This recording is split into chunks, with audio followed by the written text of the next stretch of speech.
Have you ever, just wondered about the ultimate sci-fi mashup? Like not just franchises existing side by side, but really colliding, unexpected teams forming in deep space? Well, you might want to buckle up.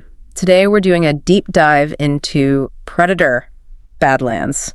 It's the film that's got the internet buzzing right now. And it's not just another hunt. It seems like it could actually reshape, well, both the Predator and Alien universes. Exactly. And our mission today, it's really to dig deeper than just the trailer. We're going to unpack what our sources are saying about the premise for Badlands, which is pretty unique, and look at those surprising links to the Alien universe, and maybe more importantly, what this signals about the bigger strategy for these massive properties.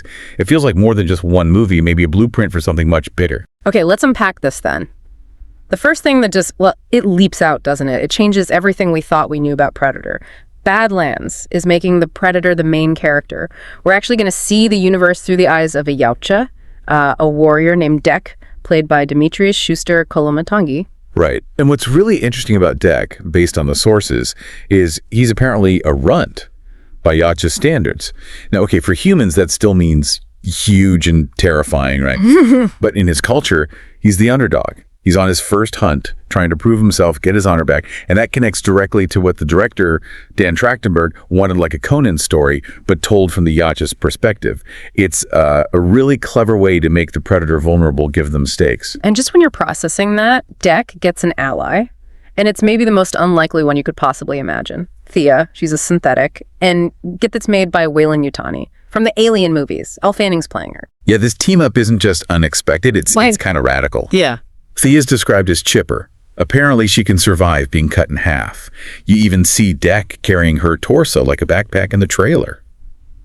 It sets this weirdly intriguing tone, Yeah. And her being far friendlier than your usual Weyland-Yutani synth, who are often, let's face it, pretty sinister. It just flips the whole Alien versus Predator thing on its head. Totally. They're usually trying to kill each other, not teaming up. Exactly. And notice the title? Predator: Badlands. Doesn't mention Alien at all. So this crossover partnership feels like even more of a surprise reveal. Right. Okay, so the alliance is wild, but what really seems to glue it together and maybe hint at the bigger plan is just how much Weyland-Yutani is stamped all over this trailer. I mean, this is a Predator movie, first and foremost, but a massive piece of the Alien universe is right there, front and center. And this feels deliberate. Like, it's not just a casual nod. It feels like a strategic move. The evidence is all there. Sia is Weyland-Yutani. We see the EMU Thur system, mother from Alien. And there's talk of Weyland-Yutani's huge bioweapons division. It feels like Disney in 20th century, they're maybe taking a page from the MCU playbook, right? Building a properly linked R-rated sci-fi world. Maybe trying to fix some of the continuity messes from the past by forging this new shared canon. It suggests they're thinking long-term narrative, not just quick movie wins. So it's not just a one-off movie then. Sources are pointing towards actual connections between Badlands and that upcoming Alien Earth series on FX. We're not just talking Easter eggs, right? Yeah. We're seeing things like those big bulky mechs from the Alien timeline popping up, reinforcing the shared space. Yeah, it's fascinating how deliberately they seem to be weaving this stuff together now, making a universe where predators and, elements strongly associated with xenomorphs coexist and interact in one single story. It's really different from the older crossovers, which often felt a bit disconnected or just pure fan service. This feels like a commitment to a deeper story, which for you listening should mean a more satisfying watch across different films and shows. But even with all this universe building, it's still about the hunt, right? Dek's core mission is finding the ultimate adversary. He's on these incredibly dangerous planets looking for a creature that can't be killed. And the trailer definitely shows us a massive, scary monster. But here's the million-dollar question. Is that monster the real ultimate adversary, or is it, a classic misdirect? A lot of fan theories we're seeing speculate that the real definitive apex predator Thea talks about is actually a xenomorph. Ooh, okay. Maybe it's a big reveal at the end, a post-credits scene, or some theories even suggest like a new hybrid creature. The fact we don't explicitly see a xeno in the main trailer just adds fuel to that fire. And Dan Trachtenberg apparently confirmed no humans in this movie, 0, which is, that's a bold move, but it really lets them focus entirely on Dek and Thea, the Predator, and the synthetic. For you, the audience, that offers a completely different viewpoint on this universe. And the xenomorph speculation, it makes sense when you look closer. That Weyland-Yutani Bioweapons Division stamp on Via's pod, Yeah. it's practically screaming xenomorph without actually showing one. Right. And an unkillable creature. Yeah. Acid blood. It fits the description pretty well, doesn't it? It definitely ramps up the excitement for maybe a proper R-rated AVP reboot, or at least integration into this new shared world.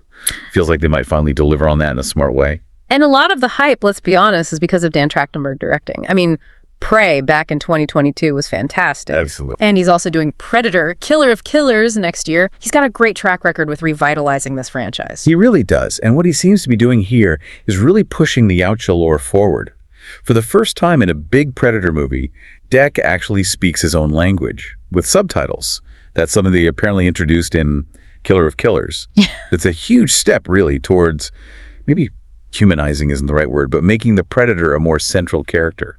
Fallible, relatable even. But does that risk losing the mystery? I mean, part of the Predator's terror was that alienness, the silence, the unknown.